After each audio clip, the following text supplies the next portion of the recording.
Hey everybody, this is Alex Fabrega. Thanks for joining us again on Teaching Tips Tuesday. Today we have another Foundation for Blind Children Outsider. Please welcome Bridget Hickey from Chicago Public School System. How you doing, Bridget? I'm doing well. Thanks for having me, Alex. Absolutely, my pleasure. So I understand you want to talk about CVI today. Absolutely. It's like my number one talking point, and I've run out of people to talk about it with, so here we are.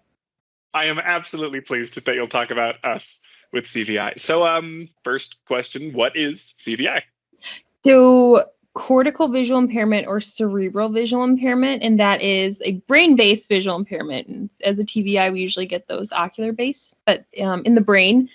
And that's where students who have this, they kind of issues with color preference, or like they need things to be moving. There's the latency, which means it takes a while for them to notice things. They also have some issues with like complexity. And there's just a few other characteristics that go with that kind of make up all the fun that is CVI.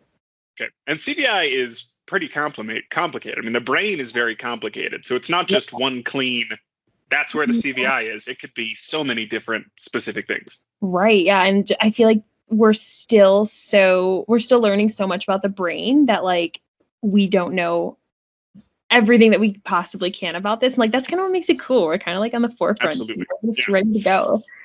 Okay, so you get a kid with CVI on your caseload, and as any good instructor, of course, you would want to assess. How would you lead an assessment on a kid with CVI?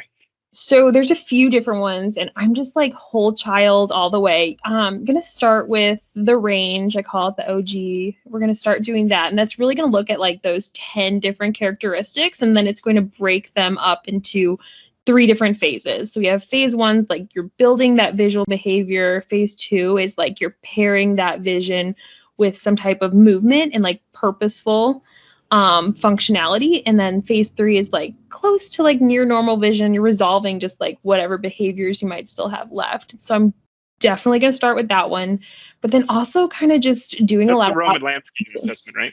It is, yeah. There's a few other ones out there. I know Perkins is coming out with another one. There's one that's like the VAS, PIMD, some other fun acronym as we love in the teaching realm.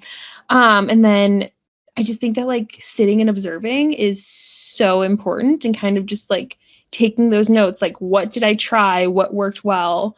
So I'm going to first do my assessment, seeing what they need. A lot of kiddos, they really need those environmental supports. So kind of trying to make the environment less intense, which is so tough in like classrooms, having to go in and tell a classroom teacher, hey, your class is so cute, but it's so overwhelming. Please take down all of your posters. Take down all your posters and your anchor charts. Yeah. And then every teacher is always like, absolutely, I'll do that. And they're like, no, sorry, not going to happen. But I found like cool ways to kind of just like make things like even at that student's little work area, making that like less visually cluttered, and getting rid of different things that could be distracting. Presenting things against a black background is usually just like number one go-to thing. You got a kid with CVI, use the black background. It's so helpful. Oh my gosh. Even with me, I'm just like, wow, this really helps. And just so it sounds like simplifying that visual environment is your first big step. Just simplify everything. If it does not spark joy, get rid of it. If it does not spark simplicity, leave it behind.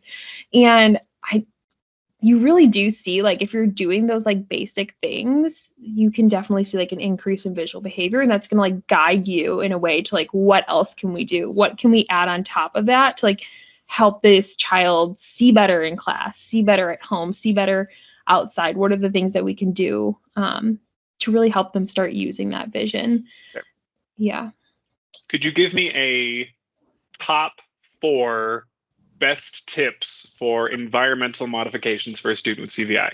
Number 1 is that black background. I know that APH makes one. It's called like the all-in-one board, and I love it. It's Velcro. I just like put their assignments up there, and super easy. I've seen some other teachers, if they don't want to take things down in their class, just like kind of having that little corner of the classroom, you can even put up like a PVC like curtain thing, kind of just like blocking things out on the side. And other ones like the highlighting, it does go a long way. I didn't think it would work. Like bubble.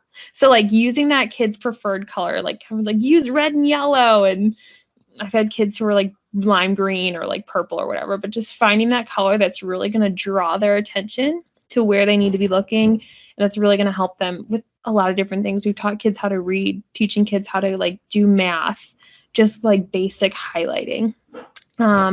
If we have a child who's like really highly academic, I would definitely work with the teacher, even if they're not, just like making sure that things that are presented to them don't have all the visual clutter, which is so hard in elementary school because it's like, let me put all these different pictures and all these different problems and different fonts and stuff, and it's going to look all cute.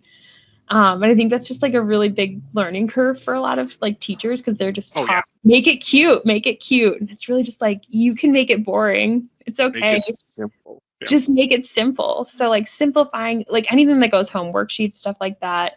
Another one, I'd say like the biggest I use every day is that iPad. And like you can definitely do so much with that, whether it's audiobooks.